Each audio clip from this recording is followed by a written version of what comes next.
So, trade rumour update. These are coming earlier and earlier every year because as someone who's done content on trade period for many, many years now, it seems a more and more common thing that in July we are hearing about deals that are just about done. All right. Okay. So we've got a bunch of fresh rumours from last week's video, and a lot of these centre early on about Collingwood. So we alluded to these through the stream, but essentially what we're seeing here is there's been a lot of talk about Jack Silvagni moving from Carlton to Collingwood as a potential free agent, which mitigates any potential trade, because I remember saying last week, when was the last time they traded? But it's a free agency move, so it actually doesn't matter because he can walk. But the fallout is Collingwood have certainly have an ageing list, oldest list in the competition. And as such, there are premiership players that are, some of them are on one-year deals and some of them are coming out of contract. And it's created this awkward squeeze at Collingwood where they have to decide between, presumably signing Jack Silvagni and keeping on some of their veterans. So one example is Brodie Mihocek, who reportedly, according to John Ralph, is refusing to sign a one-year deal at the Collingwood Footy Club, presumably because, it's not clear whether it's the 1 year. I mean, he's over 30, I would have thought 1 year is probably not unreasonable, but presumably the money is the sticking point there. You consider the context of Jack Silvagni potentially as a free agent, Dan Houston last year, and Harry Perryman, who's reported a 6-year, $900,000 a year contract. Brodie Mihocek has kicked 32 goals from 16 games this season. That's actually really impressive, to be honest. 2 goals a game. He's been a great player for a while. And Riley Beveridge says that Mihocek, Jamie Elliot, Jeremy Howe and Darcy Cameron have been looking for deals that are larger than what is currently on offer from the Pies, but the Pies are standing firm. What do you think about... I mean, we talked a little bit about it on stream, but Mihocek at another club, that would feel strange, I reckon. I think, firstly, from a Collingwood perspective, I think it's it would be a big loss for them. I know he's over 30 and he's not a sexy forward, is he? Like, he's not one of those players, like we said, with Sam Darcy and Thilthorpe and Hogan and these types of players, but he just does such a good job. And I feel he's been consistently for Collingwood over the last few years, like their main guy as far as hitting the scoreboard. You just reeled off his numbers there. Yeah. The only downside, I think, for Collingwood, and probably why they're not wanting to give him more of a deal, is the body, right? Because he's missed a lot of football. 16 games this year out of 20, let's call it 20, because there was a bye week, excuse me. So 4 games missed this year, presumably. He missed a lot of footy last year too, didn't he? I feel I actually can't remember. Yeah, again, anecdotal, I suppose. But I feel like he has missed a lot of games. But I do think that it's probably a little bit disrespectful, like a 1 year deal for what Mihocek's done. Yeah. I don't imagine he's been on huge money throughout his career. No. Given how he kind of came into the game and stuff like that. So I think it's a bit harsh on him. I look at teams in this space, like the first team that comes to mind straight away is like Melbourne. And obviously that's a down. He's stepping down to go to them with where they're at the moment. Yeah. But you'd think like a young, rejuvenated list next year, if they can try and move some of these pieces, if they were to bring in someone like a Brodie Mihocek as a short-term fix, that would at least give them a bit of a sugar hit in the short term. It would. It just begs the question of what is Melbourne trying to do right now? Because we know they've hit the draft, so I'm not ignorant to that fact. They've drafted well and they might trade back into the first round of this year. So, look, I suppose at the end of the day, hypothetically, this is a cheap deal if he's over the 30 and out of contract. But it would be a bit of a curious move for a team that's possibly trying to push forward towards youth. I would have thought. Yeah. The reason that I say it though, like imagine theoretically they don't get back into the draft and draft the young key position players. There's not tons of great key forwards in this draft. Yeah. That's the first thing. They've been linked to players like Joe Danaher. Yes. And trying to get him out of retirement. So they're sort of in that market. I think like Silvagni was also one that they wanted to get their hands on. They've really struggled with Jefferson and Van Rooyen being able to get them to go to that next level. Petty probably looks a little bit on his last legs. He's been playing more defence, hasn't he? But caught between 2 positions as well. Yeah, exactly. So I don't know. I feel like with someone like Mihocek, at least in the short term, they just know exactly what they were going to get. And then they can always it's not like he's going to be on enormous money or anything. Yeah. And it's not going to cost them much in terms of a trade either. So maybe the arguments against it aren't that strong. But I feel like if they were able to get in a Mihocek and then move on some aging midfielders like a Jack Viney, that would be a bit. I know he'd signed a deal last year as well, but that would make more sense positionally. Yeah. For me. And it wouldn't necessarily have to be a young player. Ideally, you get like go get Fogarty from Adelaide or something, but that's not going to happen. No, that's right. Yeah. No, I suppose from a Melbourne point of view, there's not a lot of strong arguments against it, unless you consider game time as a factor there. But from a Collingwood perspective, it's created this very awkward thing. Like I'd imagine. It's hard to imagine Jamie Elliott, Jeremy Howe, and Darcy Cameron playing for other clubs. Although the Darcy Cameron to West Coast rumour is building, like that has been talked about all year, and it was unclear like what would his reasoning be to leave Collingwood for West Coast right now. Money. I mean, there's no opportunity at Fremantle for a ruck, you'd think.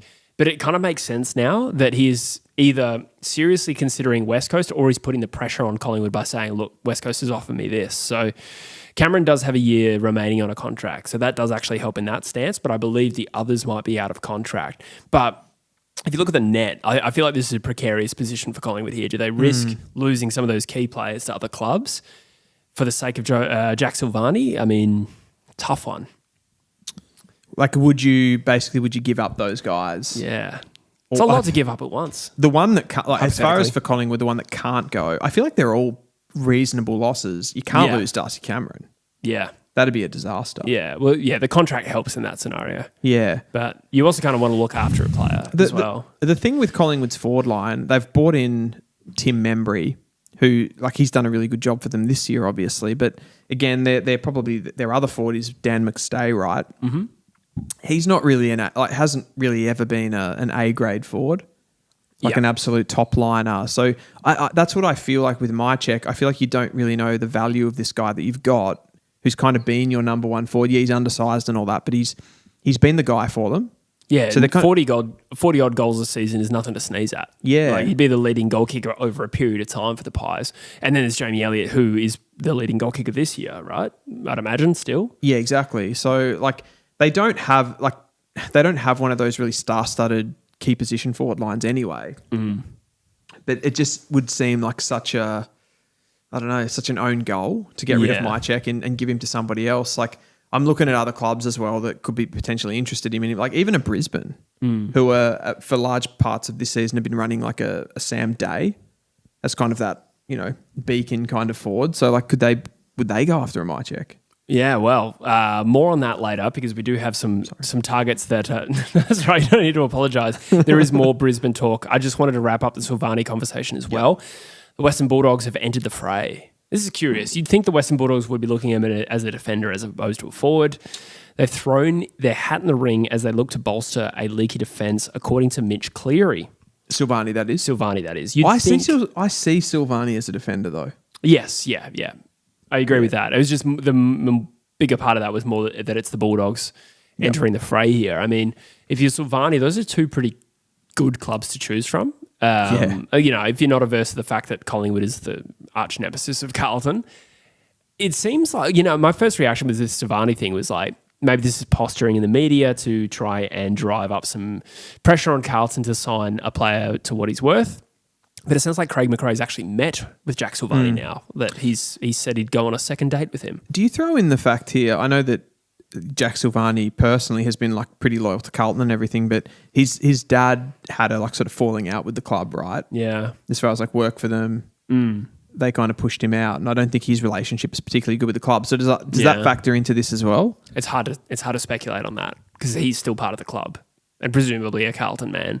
Yeah. But it's a tough one. It is also the elephant in the room is Carlton are a sinking ship. At least it seems like that way right now. Doesn't feel good, does it? So, yeah. As far as I think he can do a lot though for those clubs, particularly. Both really. I think he could sort of come in and fill the role left by Murphy for Collingwood potentially as a defender. Western Bulldogs, like they need that sort of player as well. So it feels like an unnecessary player for Carlton to lose. Yeah. They've just got this salary cap squeeze, which I don't know if that will be alleviated if they lose TDK, because while they can't match the 1.4 or whatever it's offered by St Kilda, you'd imagine they'd still have more money if TDK leaves. So some contingencies for both of these clubs.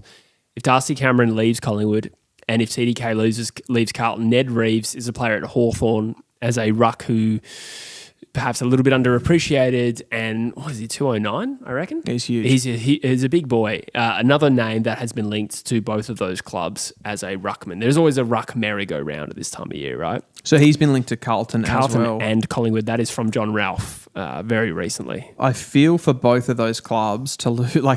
I think if Carlton lost... Carlton, it would be like less bad for with them losing TDK because they've always got the option of just playing Pitnet. Yeah. He's there. I mean, they wouldn't give him a lot of backup. Collingwood to lose Darcy Cameron and get Ned Reeves, disaster. Yeah. Yeah. Again, the contract really helps Collingwood's favour here. I suppose it's just whether the relationship gets frayed. And I have no insight as to whether this is likely, but like if Darcy Cameron really packs the shits with him, like this could be a bit of an ugly situation if he feels as a premiership ruckman who's just had his career best season, if he's being mistreated a little bit. But it's just an awkward position for Collingwood to navigate, and they've just lost 3 of the last 4. So it just seems a little bit messy, a little bit at the pies. It almost feels like one of those situations where they're trying to reshuffle the deck a little bit in some ways. Obviously, Darcy Cameron wouldn't be a player that they were looking to lose, but no, I don't know, like just almost like a regeneration a little bit on the run. I mean, Silvani would be significantly younger. All 4 of those players, Elliot, Mihocek, Cameron, and Howe, are all over 30. Yeah. And you replace them with Silvani. So there is some argument to that. I agree. And maybe like on some sense, like culturally, just that element, that piece of not letting players get too comfortable, you know? Yeah, it's a tricky one, a tricky off-season for Collingwood to navigate. We alluded to done deals being reported in July. Is it August now? It is the 2nd of August today. Luca Lear, according to John Ralph, put the glasses down. I don't know what that means. Luca Lear is done to St Kilda. I heard this too. Yeah, interesting, hey? So we knew that Luca Lear was likely to seek a trade at some point. This is one of those like trade rumours that's been talked about probably by us several times this year. Yeah. But another key position defender who, is behind guys like Sam Taylor and Jack Buckley at the Giants. It hasn't quite been able to break into that team, but still talented. For former first-round draft pick 2021 or 2, I reckon. 21, because he was in the... Okay. He was in the draft we did tonight, yeah. There you go, to the Saints. Was that a solid get for St Kilda? It's hard to speculate on his cost.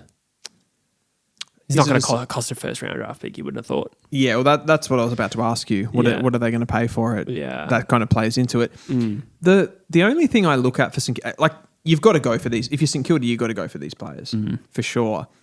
The thing with like how their defence looks as far as the key position players there, you've got really Wilkie, right? Yep. Dougal Howard's the other one, right, that's injured at the moment.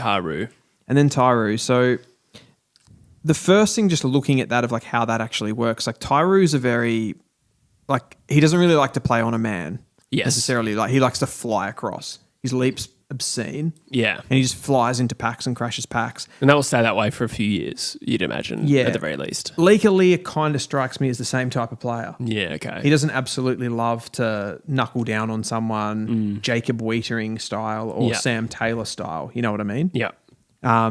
So it's almost like a defensive mentality, and it's a lot to do with age as well. So it's a good pickup, but I don't know if it necessarily like moves the net as much as it's being kind of purported in the media that like, oh, this is an absolute slam dunk for St Kilda. It's a good pickup. Yeah. I don't know if it helps them in the immediate term. No. I suppose it's probably like an impression that because so many teams were probably seeking Luca Lear to win that out. To win it, yeah. That is a bit of a boost for them. It's a metaphorical win. Yeah, but it's bloody early to be reporting things as done deals. Yeah. Which is funny. Let's move on to the Brisbane Lions. They are going to be a big player this off-season for a number of reasons. So Oscar Allen to Brisbane is being reported as a done deal, presumably for Band 1 compensation. Are you confident with that I'm confident it's going to happen, yeah. So interestingly with Oscar, like he was asked, I think I saw this on TikTok, he's asked on like one of the radio stations in Perth, like, what do you think about Harley Reid getting $2.2 million a year or whatever? And Oscar's like, well, I don't know if you've heard, but I'm out of contract and I've been trying to get a contract. So like it really sort of, I mean, he could have been like saying it in a certain way on purpose, but it gave the impression like he can't even get the deal he wants at West Coast, and it kind of just reinforces the idea that West Coast is kind of letting this happen. Yep. So assuming that's still the case, which I believe it is, I read that also that West Coast has given Allens some fresh offers and that they weren't acceptable. So I'd imagine it's still lowballing. So if we assume that Oscar Allen, as is reported, is a done deal to the Brisbane Lions, it seems like Sam Draper, in the week that we did, since we last did this show, Sam Draper to the Brisbane Lions seems like it's increasingly a done deal and Adelaide are no longer in the picture. What do you think about Sam Draper as a recruit for the Brisbane Lions? I questioned it last week. We did have a bit of a back and forth. Yeah, you dislike Sam Draper as far as I can see. I just don't. Yeah, I guess. What don't you like about him? I don't think he's a great ruck or a great forward, to be honest. No. He is a free agent, so it becomes a little bit of a slam dunk, but there may be some repercussions here for Brisbane because there has been talk about Brandon Starcevich also leaving, but we'll stay on Draper for now. Yeah, there's definitely a bit there. And also, talking about Oscar Allen probably rules, like I mentioned Brodie Mihocek to the Lions before, that probably it'd be one or the other, wouldn't it? Yeah, that's how it ties in. So yeah, if Draper gets to the Brisbane Lions, which is now reported, Mihocek seems less likely. I actually think Draper works quite well for the Brisbane Lions, but I do think we have to circle back to that conversation we had about Cooper Duff-Tytler and ruck rules potentially changing, stoppage rules changing. He kind of fits that bill as more of a transition player. Yeah. Right? And who could probably do better at the centre bounce rather than throw-ins. Exactly. Right? Yeah. And then you pretty much you're just using him as an extra midfielder. Yeah. After that, and a running player. So that's really all you need there. I think it'll be interesting if that does come in, those rules, and we're talking hypotheticals here, so it's probably not that valid anyway, but it'll be interesting if teams totally, almost in some ways, totally do away with rucks in general, and you just want a really athletic running player altogether in that position. But I think Draper kind of goes into that modern mould of ruckman like that, like TDK. And, there's plenty more, but I can't think of them. Jackson, that type. Makes him fairly tall. So you correctly pointed out last week that Brisbane don't have this forward that also rucks as such. No. Excuse me. There was an enormous percentage of their hit outs over a period of time. That was supplied by someone in the comments who I've now forgotten. Forgive me. They're all coming from McInerney and Fort. But this forward line of Oscar Allen, Logan Morris, Eric Hitwood, and Sam Draper that seems quite tall. Yeah. That could also open the door for Darcy Fort to find a new club, which has there's been nothing on that, but I'm just thinking if Brisbane sign Sam Draper, what happens to Darcy Fort? So where was he before? Was he at Geelong? Yeah. Yes. Yeah, at some point. Yeah. I don't think they would use him. Yeah. If Sam Draper came to Brisbane, he would be the number one ruck. God. There would be no... There would be no... I'm just surprised by that. Really? Yeah. Rucks are increasingly less important, though. Yeah. And therefore, why would you spend a decent chunk of money getting one to your club that doesn't really deliver on hit-outs or goals? Maybe I'm being unfair there. That's a good point. I suppose... He's young for a ruck. Realistically, I suppose you're getting them to be, like I said, you're getting them to be more of a transition player. Yeah. So they're almost you're looking at them like a midfielder that's tall, is competitive in the ruck contests. Sure. First and foremost, that's kind of their primary role. You hope that they can either, I think look at Darcy Cameron. One of his biggest strengths is he floats behind the ball and he takes marks, right? So you want them to be able to bring one of those different sort of elements, whether they can go forward, kick goals, aka Luke Jackson, but Tim English, Darcy Cameron, they sort of float behind the ball and take intercept marks as well. So you got to be able to do something else to help out the team somewhere. But it's functionality over okay, we've got this big dominant ruck because the hit outs don't mean as much as when say Nick Natanui was winning hit outs back in 2010 or whatever. Yeah. Or 2021. Bit closer. Was he playing in 2021? He was All Australian in 2021. That's incredible. Yeah. It feels like he hasn't played for ages. Yeah, I know what you mean. No, he was back-to-back that year. Yeah, no, I get your point. Looking at his stats, 19 hit-outs a game last year in his last full season, or relatively full season. His body's an issue. 11 disposals. I don't know. I just not sure. Has that been with a another ruck in the team with him? That's a really good question. That was my first reaction because if like Goldstein is rucking 2, if you're the number 2 ruck and averaging 19, that's actually pretty good. I'll let people let me know in the comments what that looks like, to be honest. But I didn't never seen it really. He's a physically dominant player. Yeah. All athletic and capable of great things, but I think the production, I don't know. That's my take. Let me know. Educate me if I'm wrong. Could be a coup though. For the Lions. Yeah.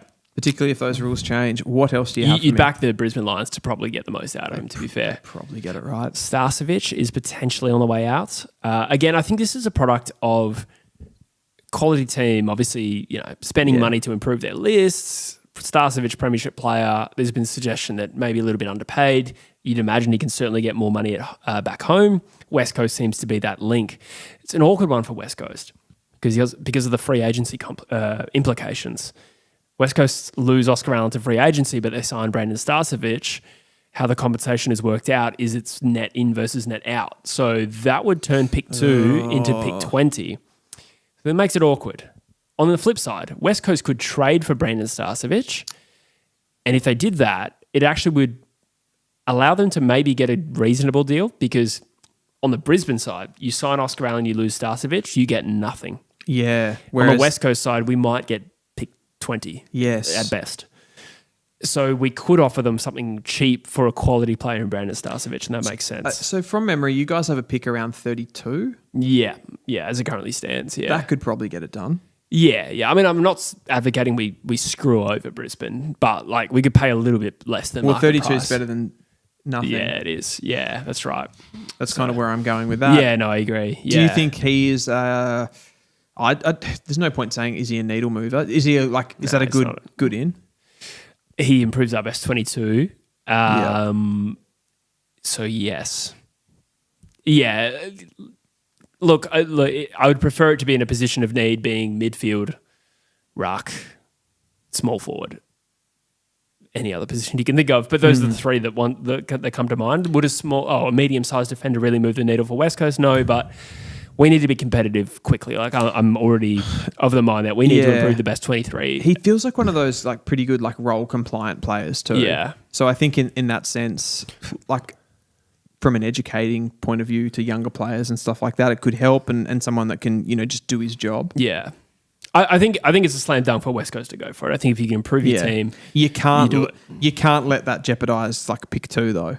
No, absolutely not. No. So if it were a choice between pick 2 and 20 and Starcevich, it's crazy. Can you just imagine like the fanfare? Sorry to do this to you, but can you just imagine if it like turns out, Twitter, what Twitter would be doing if Brandon Starcevich goes and you lose pick 2 and end up like, I don't know, let's say there's some sort of deal that's done with it and you end up with like pick 15 again. Yeah. So it's like 1 and 15 instead of 1 and 2 and you get Starcevich. I would mail to Mineral Resources Park, headquarters of the West Coast Eagles. I would mail them a personalised jar of my farts. Let's move on to Rowan Marshall, who is another ruck in the merry-go-round, obviously with St Kilda. We've talked a bit about this on the channel and the implications for him if St Kilda were to sign TDK, which seems a little bit more likely than it was. Maybe that's just the vibe of the thing with Carlton sort of falling away. And St Kilda, at least as we record this, their most recent win. Is it only St Kilda that are interested? Like, surely there's other clubs in TDK. Yeah, that come. That's into a good question. There actually hasn't been a lot of other candidates. St Kilda or bust. That is a strange one, actually. Now that you mention it. Yeah. I suppose the teams that need him can't afford him. Yeah. So, for instance, the Brisbane Lions, you'd imagine, like, cannot pay 1.4 mil. No, so they go for Draper. Yeah, and West Coast, like, he's not going to come to West Coast. That's the other team with the worst rucks in the competition. So, yeah. Well, St Kilda statistically have the least hit-outs, so that is where it makes sense, and they can offer the money. And it seems like I think they can get both Nazaya contracts and TDK done from a money point of view. That's a Freudian slip.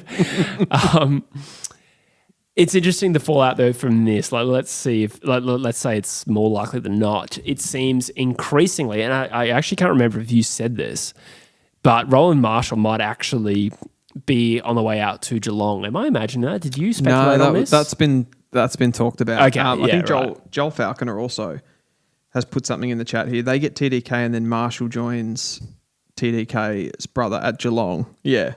Yeah. So Marshall goes It's down ironic. to the cattery, which makes sense again because Geelong. It feels like Geelong have never had a ruckman. Yeah. Yeah. It's true. Like they've done a fantastic job with like Reece Stanley, Blitzarves in there a bit, and Toby Conway burned bright for a short period there. I'm not sure exactly where he sits Couple of now. weeks. But I feel like their last actual young, though. ruckman was like Brad Ottens, That's so true. like back in the day. Who was the ruck during their premiership? It was Ottens, wasn't it? Ottens? Yeah, during that golden era. Yep. Yeah, and then since Stephen then King before that. Stephen King. Yeah. Oh my god. Yeah. But yeah, God. no, it makes sense with Rowan Marshall going there. I feel like Geelong wouldn't be able to, although they do pay players. They seemingly find money to pay players. He wouldn't be on that much, but No. he is sort of strangely a bit older, Rowan Marshall. He feels like a young player to me, but I think he's like 29. Yeah, late 20s, I would have thought. Yeah. So He improves them though. he does. I suppose the update here is that the report is, and I'm scanning for a name, I can't remember exactly who said this, but the suggestion is that St Kilda would hold firm. They would hold firm. It's been a long stream, forgive me. They would hold firm and try and keep Marshall and TDK together because they have a relatively short forward line. So a mix where Marshall and TDK sort of spend time in the ruck and forward is their plan A as it currently stands. But interviewed very recently, Rowan Marshall was asked, like, what's your future like? And he's like, well, I'm technically employed by the St Kilda Footy Club or something to that effect, something very unconvincing. I feel like Geelong will probably get the man they want. He's not a forward. Nah, It's definitely not happening like that. No. I also think that St Kilda's short forward line, as you sort of put it, it's more that Max King is never fit. Yeah, that's right? true, yeah. So it feels like they're always bandaging up something with like Cooper Sharman, Mitch Owens, these types of players. Philippu's played down there at times as well. So it's like this makeshift forward line, whereas if King was there, I feel like that sort of frees up Sharman. Yep. And then Owens can be that kind of third tool. I feel like that's not undersized really Yep. with those sort of players. And Yeah, I agree. yeah, kind of similar to that, what you were saying with Draper. Like I feel like Marshall's just not really that guy as a forward. You want him majoritively rucking. Yeah, majoritively indeed. I love the words you come up with. It's really good. Is that a word? Majoritively? I don't know. I wouldn't question it. It sounded reasonable. No, there's nothing wrong with the words you choose. I just have never heard them exactly the way you say them before. Yeah, it's good. I'm not even taking the piss. It's good. Fulcrum was the one you used last week. Fulcrum, That was yeah. good. Yeah, kind of like the main guy. Yeah. Joel Falcon has also said McAvoy and Stanley both premiership ruckmen at St Kilda. Oh, That can't be right. no, They've never won a they're not- premiership. yeah. Well, they've won premierships elsewhere. Wait, yes, must Yeah, be. McAvoy. Yes, sorry. Yeah. Liam Ryan. This one's bobbed up a little bit recently, reported as gettable by Tom Morris with the suggestion that Essendon or St Kilda might be the links. I think this might have been speculation on Morris's part. This has bobbed up over the last 3 off seasons, like, oh, Liam Ryan's gettable, and then you hear in other quarters, like, Liam Ryan would never leave Western Australia. But do you think that it makes sense for Essendon or St Kilda? No. Nah, just the age as much as anything. Yeah. He is still a decent player. No, he is. He's not all Australian caliber like he once was, but he's definitely still adds something to us. I only see him going to a team that would be ready-made. Yeah. And they saw something in him. They thought we could get something really specific out of you. Yeah. To kind of help us push us to that next level, whether that be really getting into finals or something. I just don't see the position where Essendon are at, considering also Essendon have just they've gone almost overboard in some sense of drafting these small forwards from the NGA and stuff like that. I can't really see where Liam Ryan fits into that. Yeah. I think is one of those things from a West Coast point of view that the cost that we would, or what we would lose would probably exceed what we could realistically get in a trade. We're not going to get a first round draft pick for Liam Ryan, but Nah. he does battle. How old is he? I think he's 29. He's not actually as old as I thought he was. Yeah. I feel like he's been around for longer than that. Yeah. He's quite a good mentor to our younger Indigenous players. So Tyrell Dewar, Malachi Champion, Tyler Brockman, and with a couple of more NGA prospects that are Indigenous, those guys often credit Liam Ryan when they talk about who are your mentors at the club. Yeah. I think these things. Well, that's definitely important. It's to something to clubs. consider. Yeah, for sure. What's his output been in the last couple of seasons as far as goal return? So he's done his best work up the field. Like, he's a really good field kick. And And good mark. He's had 39 shots at goal this year, but kicked like 18, 21. So his radar's been off in front of goal specifically. But he's rolled through the midfield, added some spark. I think he's okay. I think it's just a simple case of we won't get back what we would be losing. Yeah. If he was like 26 and it was like, yeah, you're getting a top 10 pick for Liam Ryan, it'd be a different scenario. But I'd probably be a little bit disappointed to see him go. And for like a second rounder, or which it realistically would be, right? Yeah. Does he want to leave? Well, we just heard some mixed rumours, but that's from Tom Morris. Yes. We've heard this 3 times, but each time he's never left. So hopefully not. I think West Coast should try and keep him, but who knows? Clayton Oliver. This one bobs up every off-season over the last few years. There's not much to say here. Last 2. John Ralph says Clayton Oliver has no interest out there. I think he'd have to take something like a $500,000 pay cut to move. Wow. It's not that there's a little bit of interest. There is no interest in Clayton Oliver. I think that's bizarre. Not bizarre, but like it's just crazy when you think about it. Yeah. The player that he was a few years ago. There's obviously a lot of innuendo, I suppose, about his personal life. And to be honest, I don't even really know what that looks like, but obviously we know it's complicated. Yeah. Again, it's like, I suppose it's like that cultural piece is like important to clubs, like what you're bringing in. And it's like, we just don't want the risk. Yeah. I think you couple that with conversation, I guess, we've been having a lot about these like midfielders and like what they do. It's a less popular mid to kind of bring in now, that sort of contested ball winning clearance midfielder that Clayton Oliver has sort of consistently been. It's not as valued as it once was when he was playing his best football. Agreed. I mean, like, my club could use it. Yeah. But I don't think Richmond or North Melbourne have that same need from a young team needing a big body point of view, right? No.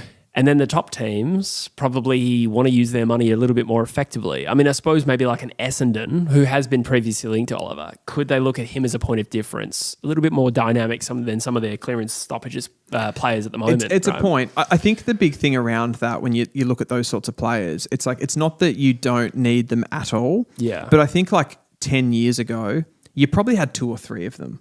Yeah. It was almost like a thing of like, we just need to get some big bodies in the midfield. Yeah. Like, stoppage guys that can spread and get a bit of ball on the outside. Your Scott Thompsons, your Matt Predators, your Nat 5. Well, Nat 5, that's reductive on Nat 5, but he was also a big body clearance. Yeah. Ollie Wines, like these sort of guys. And now it's like, we'll just have one of those guys and they do a very specific role and they're not particularly important. And particularly Cunnington. Continue. And then you add in Clayton Oliver's wages. Yes. And it's like, we don't want to pay someone that much to do that. Yeah, exactly. Yeah. So an interesting fall from grace. It makes more sense that he just stays at the Melbourne Footy Club, where honestly they could probably use him as much as any club that we could nominate. I feel like out of like any club though as well, and I know Melbourne won't say this publicly, but they just feel like a club as well that just needs a bit of a recycle or like a reset with those kind of guys. Like again, Oliver and Petrarca. I mean, in an ideal world, you'd like to keep them, but from an off-field point of view, they've added some drama, haven't they? They've become, in different ways. Yeah. They've become bigger than the club. Yeah. Yeah, it's a tough one. Without having insight as to what the situations are like currently with those players, I understand Petrarca went through a lot last year, so it depends where it sits, but the Oliver situation seems you don't even like necessarily, I mean, even what's happened to Oliver, I know like people have differing opinions on this, but obviously he's like gone through something. Yes. Personally, like whatever the reasons are for that doesn't really matter. But yeah, you probably feel them as a club almost like these, I don't know, it just feels like from the outside anyway that Oliver and Petrarca and players like even Stephen May to some level, it's like they kind of need a... Jake Lever we talked about last week. Yeah, a bit of a reset like overall. I think Melbourne fans would probably be up for that at this point. Yeah. Speaking of Jake Lever, we did talk about him last week, so we don't need to rehash the entire conversation. However, Tom Morris is now reporting North Melbourne has preliminary interest in Jake Lever. You said this last week. I quite like this. Yeah, yeah. What would you be willing to trade for a Jake Lever who was born in 96? That makes him 30 next year. So North Melbourne, doing the math, you'd be looking at every draft pick that we have this year plus our future first and...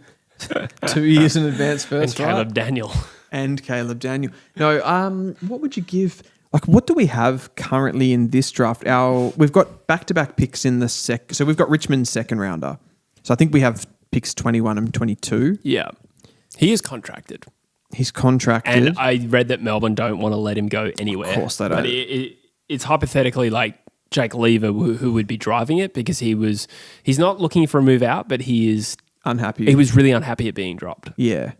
Probably just a little bit of mayonnaise on this story, to be honest. If you feel like that's the only, like if that's it, it's just he's a bit unhappy with being dropped. Like he's probably not going to leave, is he? Yeah, probably not. But again, I think where Melbourne are at, all of these stories, there's probably some truth to them wanting, like I said, wanting to have a bit of a reset. So what would I be willing to pay for Jake Lever? Our defense is so bad that I would give up more than he is. I would give one of those picks. Yeah. So I would give like pick 21 or 22. It's a little bit like us and Darcy Cameron. It's like, I know he's going to cost a fair bit, but we are so bad. yeah. Like that even if he's 31. Get Griffin Logue out of that team and I'm happy. So if Jake Lever can do that, I'll take him. Griffin Logue is the worst player I've ever seen. It's funny. If you say to Fremantle fans like a few years ago, they'll be like, nah. Yeah, he's fit, man. He's terrible. I'm only taking the piss. I'll leave those opinions to you on Griffin Logue. Wade Dirksen, we don't have to say too much about this, but like 12 months ago, he tried to get a move from the Giants to the Melbourne Footy Club. I think this was when GWS were losing like 6 players. Remember like Peatling coming and Perryman and more. Dirksen was one they kept, but it seems like he's likely to end at Melbourne. Ollie Florent was a new name that I've seen for the first time linked to a potential move. He's played 7 of the last 8 games in the VFL. The only senior game was 40 minutes off the bench as a sub and then back to the VFL. He's contracted to 2029. So this is one that really connects with Dean Cox, right? Because presumably Dean Cox just doesn't rate him. I suppose that's the different variable in this, yes. Yeah. Whereas John Longmire did. Yeah. His papers aren't stamped. This is a John Ralph quote. But basically shown they're pushing ahead without him at this stage. He's got pace, great kick. If it's not Carlton, there'd be someone out there who would say, Ollie Florent would be very much in our best 22. I don't feel Ollie, like for Carlton specifically, I know they need good ball users and stuff like that. I feel like Ollie Florent's like not the guy that they need to kind of lead that. Like he's not a strong enough character. He's never really been like a big player in that Sydney team, has he? No, just a reasonably important cog without being tidy. Yeah, tidy on the ball, those sorts of things. Like I feel like he would more fit into a ready-made contender, pressing that he could sort of like push in as a depth player. I don't rate Ollie Florent as a needle mover, which would presumably if Carlton wanted to bring in those better ball users, that's kind of where it would start for them. I suppose the only justification for Carlton going for Florent, who let's say he's cheap, if he's out of the team and on a big contract, let's say there's maybe not a salary dump, but some sort of relatively cheap deal here. Yeah. It makes sense for Carlton if they were to hypothetically move on Curnow and move on Mackay, or maybe not those players specifically. Sam Doherty's just retired. Yep. Maybe they bring in some experience, shed some, get some draft picks. That's the only way it makes sense. Was he under contract? Carlton. Yes, 2029. Oh my! That's a hefty contract to take on. I mean, West Coast, do it. We need any kind of player that we can. Do the salary cap push. Ollie Florent though feels like one of those players that you talk about being upset with quite often, as far as like can't find the footy that well. Yeah, true. Bit outside. He's more a defender than anything these days, isn't he? Yeah. It probably doesn't make sense. But I just think we need players. Second distributor, I would probably call him. Like could play wing, I imagine. We could use that. What about North? Nah, no interest at all. Because we've got the type of players that we're using in those positions, like Dylan Stevens. Like we already took him from Sydney. Like surely an upgrade though. He's probably a bit better, yeah, but not significantly. Yeah, I wouldn't bother. Yeah, okay. Interesting. One to keep an eye on. That's a long time to be out of the team, to be honest, for a contract player. I can't believe his contract is so long. Yeah, I forgot about that part here. Malcolm Roses Jr., Gold Coast small forward. This is a good one. Yes, has been revealed as a target for rival clubs at Richmond and Sydney. So out of contract this year, was chased last year by the Brisbane Lions, Essendon and Adelaide. So that's 5 different clubs that have had interest. He's played 48 games, but since Hardwick's come into the fold, he's only played 10 games. What do you think of Roses Jr.? I think he's a good player. Very creative, like good tackle pressure kind of player, and one that's good on the ball. For me, it probably suits Richmond the most, right? Who just kind of lack those sort of like deeper. Yeah, that was who the article linked him to most clearly. Like, developing that fleet-footed forward line. They've got Steely Green, they've got Seth Campbell, they've got Steely Green probably. Yeah, I said Green, but like there's another one. Doesn't matter. But they've got a few U types. That will do. So that makes sense. Again, like West Coast need everyone. So someone said in the comments he kicked 5 today. I saw that. Yeah, that's crazy. So yeah, I mean, talented enough player that you can make a case for any club going for. I think so. Like considering the price would likely be modest. Similar to what we've seen with the GWS Giants as well, like your Peatlings and your Cummings. They were probably more already in the team, like more so than a Malcolm Roses Jr. But I do think there will be this bit of a run on the Gold Coast Suns in the coming years where they're like everyone's targeting players like Jake Rogers, Roses Jr., Leo Lombard if he's not getting in the team. You know what I mean? Like there's going to be because of their academy depth.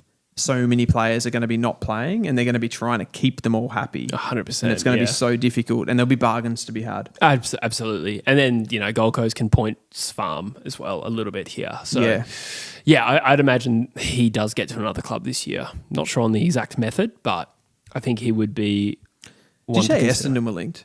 Last year. Richmond and Sydney are the two linked this year. I feel Essendon would be unlikely. But you also said Liam Ryan was linked to them. But just that like... I don't know if that was Morris speculating on Liam Ryan, though, to be honest, like that. Because you think with them, like Kako last year as a small forward, they also took Unwin later in the draft. He'll make you cry. Unwin, Onion, continue. Gee. I'm sorry. A lot of layers to him. And then Huss this year, Hussein El Ashkar. Yeah. Suede. So like, there's a lot. And Kako, yeah. Yeah, and Kako, yeah. So like a lot coming through. That's true. Essentially, but interesting. Richmond, I think, works better. Yeah.